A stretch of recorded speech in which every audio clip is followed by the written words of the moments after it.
បងប្អូនខ្ញុំសូមទូទាជាបន្តដល់លោកអ្នកដែលកើតនៅឆ្នាំវោកលេខសំណាងរបស់បងប្អូនគឺលេខ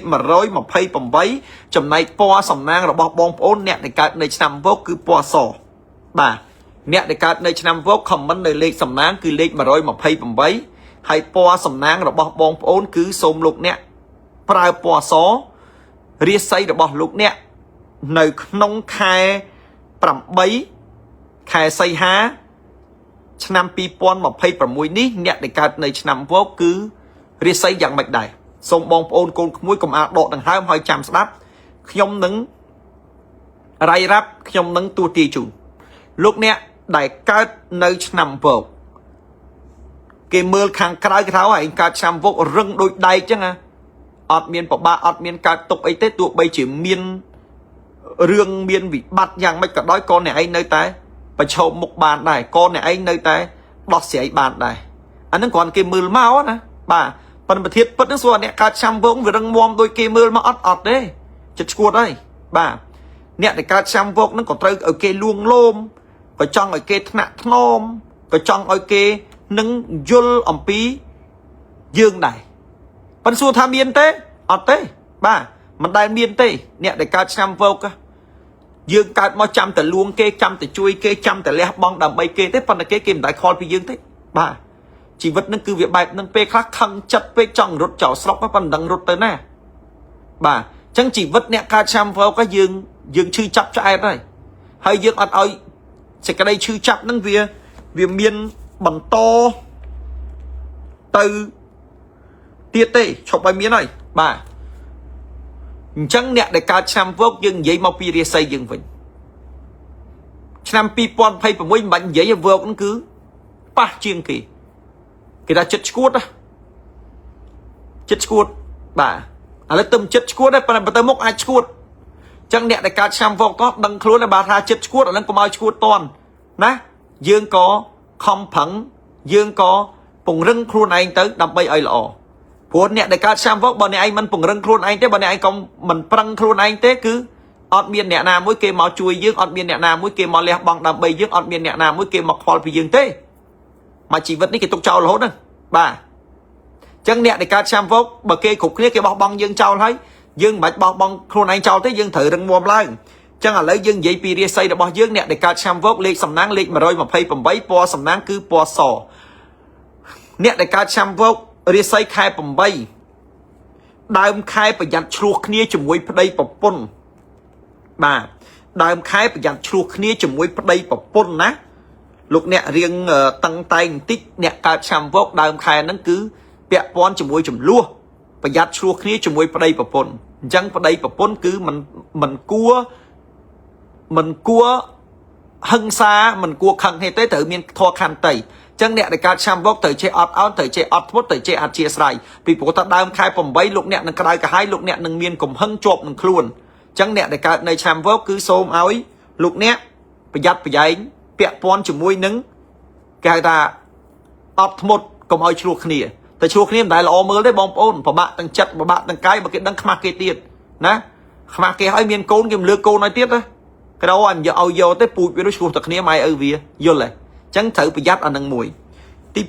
2អ្នកដែលកើតនៅឆ្នាំវោកហ្នឹងត្រូវតែអត់ធ្មត់បងប្អូនបើមិនអត់ធ្មត់ទេគឺมันបានដូចបំណងទេអ្នកដែលកើតនៅឆ្នាំវោកបាទអ្នកដែលកើតនៅឆ្នាំវោកដដែលពីថ្ងៃទី6ដល់ថ្ងៃទី9អ្នកដែលកើតនៅឆ្នាំវោកលក់របស់ដាច់បាទពីថ្ងៃទី6ដល់ថ្ងៃទី9អ្នកដែលកើតឆ្នាំវោកលក់របស់ដាច់ហើយបងប្អូនខ្ញុំមិនដឹងថាបងប្អូននឹងលក់របស់អីដាច់ទេប៉ុន្តែបងប្អូននឹងលក់របស់ដាច់នៅថ្ងៃទី6ដល់ថ្ងៃទី9អញ្ចឹងរបស់ដែលបងប្អូនចង់លក់ខ្ញុំសូមឲ្យបងប្អូនលក់ដាច់ដូចបំណងទៅហើយរបស់ដែលបងប្អូនណាដាក់លក់យូរហើយលក់មិនដាច់សូមឲ្យលក់ដាច់ដូចក្តីបំណងទៅអញ្ចឹងពីថ្ងៃទី6ដល់ថ្ងៃទី9លក់របស់ដាច់ពីថ្ងៃ15ដល់ថ្ងៃទី17បងប្អូនដែលកើតនៅឆ្នាំវោកប្រយ័ត្នចាញ់បោកគេបាទប្រយ័ត្នចាញ់បោកគេណាអ្នកដែលកើតឆ្នាំវោកពីថ្ងៃទី15ដល់ថ្ងៃទី17ប្រយ័ត្នចាញ់បោកគេ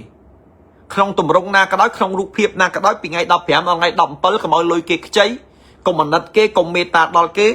បើមិនដូចឆ្នោះទេលោកអ្នកដែលកើតនៅឆ្នាំហ្នឹងគឺត្រូវចាញ់បោកគេហើយអញ្ចឹងត្រូវតែប្រយ័ត្នប្រយែងបន្តិច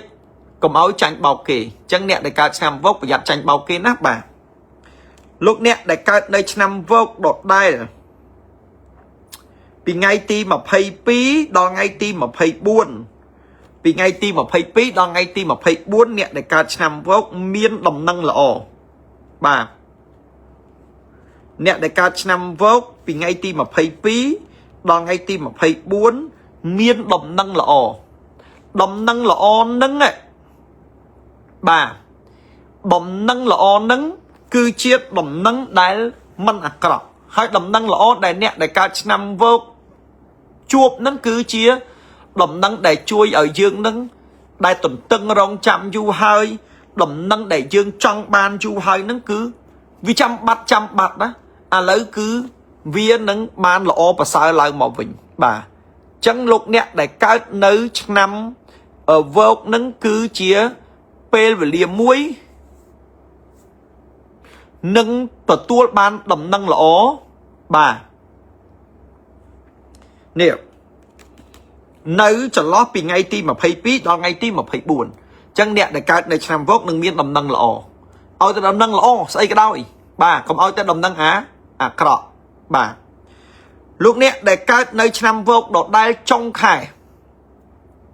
លោកអ្នកដែលកើតនៅឆ្នាំវោកចុងខែសូមលោកអ្នកថែទាំសុខភាពបាទចុងខែលោកអ្នកថែទាំសុខភាពព្រោះអ្នកដែលកើតឆ្នាំវោកគឺប្រយ័ត្នឈឺបាទចុងខែប្រយ័ត្នឈឺពាក់ព័ន្ធជាមួយសុខភាពលោកអ្នកអាចថប់ដង្ហើមលោកអ្នកអាចណែនទ្រូងលោកអ្នកអាចគាំងពាក់ព័ន្ធជាមួយនឹងបញ្ហាបេះដូងណាអញ្ចឹងនៅចុងខែប្រយ័ត្នបន្តិចពាក់ព័ន្ធជាមួយនឹងសុខភាពខ្យល់ដង្ហើមអញ្ចឹងលោកអ្នកត្រូវតែសម្រួលចិត្តសម្រួលអារម្មណ៍កុំខឹងកុំក្រោធហើយរៀងកុំធ្វើការឲ្យលើសកម្លាំងហើយលោកអ្នកសម្រាកឲ្យបានច្រើនបើមិនអញ្ចឹងទេអាចមានបញ្ហាសុខភាពគេថាអាចកើតជំងឺបេះដូងថប់ដង្ហើមណែនទ្រូងគាំងណាកុំអាលទៅណាណាអញ្ចឹងត្រូវប្រយ័ត្នប្រយែងហើយអ្នកដែលកើតនៅឆ្នាំ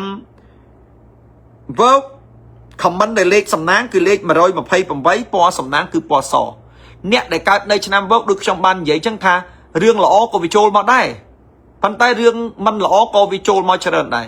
អញ្ចឹងអ្នកដែលកើតនៅឆ្នាំវោកទាំងអស់ហ្នឹងគឺមានតែផ្លូវមួយគត់គឺត្រូវអត់ធ្មត់ហើយត្រូវប្រយ័ត្នប្រយែងហើយខំប្រឹងប៉ុន្តែតួរាសីឬមួយក៏តារាសាស្ត្រវាចូលហើយទោះបីជាយើងខំប្រឹងប្រែងដល់កម្រិតណាទោះបីជាយើងប្រយ័ត្នយ៉ាងម៉េចក៏ដោយតែត្រូវសើចគឺវាចូលមកហើយអញ្ចឹងអ្នកដែលកើតនៅឆ្នាំវោកទាំងអស់គឺខ្ញុំបានរៀបចំនៅខ្សែចង្កេះដ៏ស័ក្តិសិទ្ធិសម្រាប់លោកអ្នកអញ្ចឹងលោកអ្នកដែលកើតនៅឆ្នាំវោកប្រសិនបើលោកអ្នកចង់ឲ្យរាសីឡើងចង់កំចាត់ចោលនៅរឿងអាក្រក់ទាំងឡាយទាំងពួងដែលលោកអ្នកកំពុងតែជួបចង់ឲ្យហេងចង់ឲ្យជោគជ័យលោកអ្នកគួរតែយកខ្សែចង្កេះនេះទៅពាក់ពីព្រោះខ្សែចង្កេះនេះគឺខ្ញុំធ្វើឡើងពិសិដ្ឋសម្រាប់អ្នកកើតឆ្នាំវោកដើម្បីឲ្យអ្នកដែលកើតឆ្នាំវោកទាំងអស់បានពាក់ហើយបណ្ដេញនៅរឿងអាក្រក់ចេញពីខ្លួនបណ្ដេញនៅសភាវៈមិនល្អពីព្រោះថាអ្នកដែលកើតឆ្នាំវោកយើងសម្បូរអ្នកឈ្នាននេះ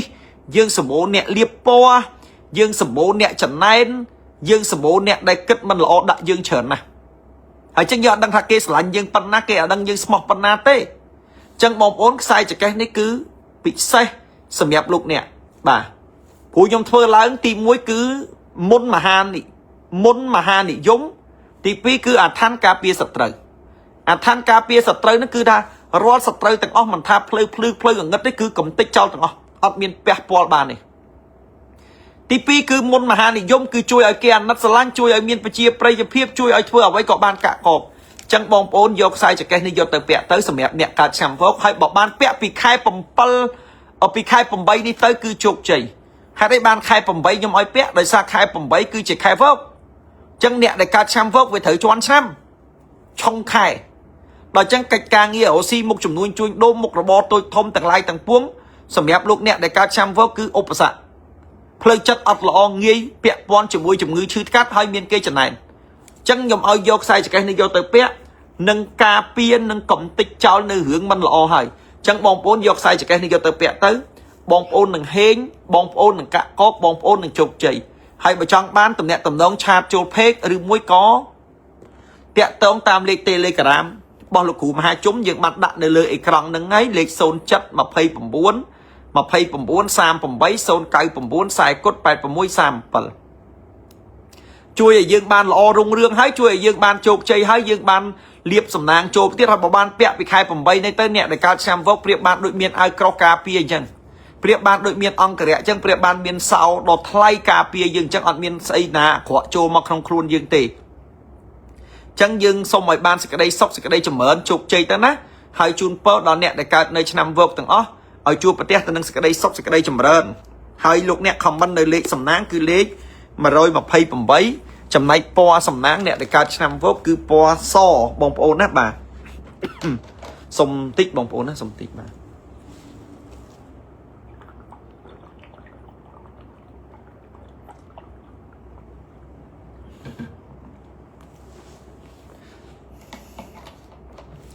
บ่าหมอเนี่ยคำมันจันนี่ติงสายใดหรือครูหายเฮงซกไปได้ลอยติงมีใบดำลังกำปงแต่เฮงมันเพียติงได้จำสายได้ดัดบัดบ่าชิวทำไมเปียมวยเตี้ยบ่าไอ้บ้านเลือกนั่งเฉินเชียงหนึ่ง